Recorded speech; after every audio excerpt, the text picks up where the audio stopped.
Assalamualaikum warahmatullahi wabarakatuh. Perkenalkan, nama saya Miko Pratama dengan NIM 8566297444. Di sini saya akan melakukan praktikum tentang simbiosis.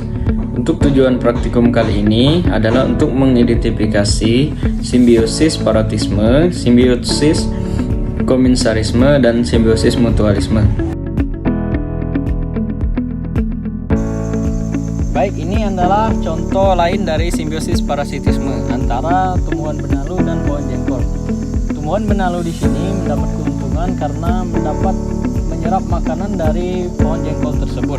Sedangkan pohon jengkol ini merasa dirugikan karena semua makanannya sudah diserap oleh tumbuhan benalu ini, sehingga pohon jengkol ini bisa mati. Baiklah, ini adalah contoh simbiosis parasitisme antara nyamuk dengan manusia. Nyamuk di sini diuntungkan karena mendapat makanan untuk bertelur, sedangkan manusia dirugikan karena bisa tertular penyakit, demam berdarah, merasakan gatal, dan gangguan-gangguan lainnya. Baik, ini adalah contoh lain dari simbiosis parasitisme antara tumbuhan cincau rambat dengan pohon kopi. Di sini tumbuhan cincau rambat ini diuntungkan karena mendapat tempat untuk hidup, sedangkan pohon kopi di sini merasa dirugikan karena tidak mendapat sinar matahari dan tidak bisa tumbuh dan berbuah. Baik, ini adalah contoh lain dari simbiosis komensalisme antara tumbuhan markisa dan pohon rambutan. Tumbuhan markisa di sini mendapat keuntungan karena mendapat tempat untuk hidup, sedangkan pohon rambutan di sini tidak mendapat keuntungan dan tidak dirugikan. Selanjutnya, contoh lain dari simbiosis komensalisme. Di sini ada pohon sawit dengan tumbuhan pakis.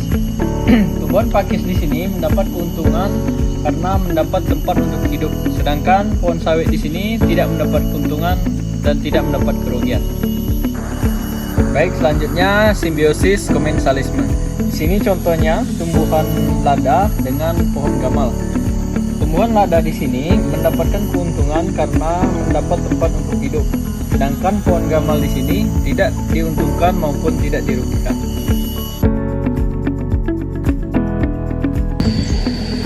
Baik, ini adalah contoh simbiosis mutualisme antara manusia dan pohon, di mana manusia dan pohon saling menguntungkan karena terjadi pertukaran antara karbon dioksida dan oksigen.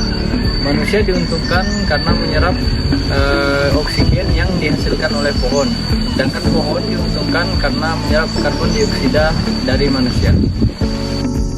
Baiklah, ini adalah contoh simbiosis mutualisme antara lebah dengan bunga. Di sini lebah diuntungkan karena lebah dapat makanan dari bunga tersebut, dan bunga tersebut diuntungkan karena terbantu untuk proses penyerbukan. Baik, ini adalah contoh simbiosis mutualisme antara tumbuhan dan cacing tanah. Cacing tanah di sini mengalami keuntungan karena mendapat makanan dari daun-daun yang jatuh dan mengalami pembusukan. Sementara tumbuhan di sini mendapat keuntungan karena memudahkan penyerapan air dan oksigen dari tanah yang gembur karena aktivitas cacing tanah.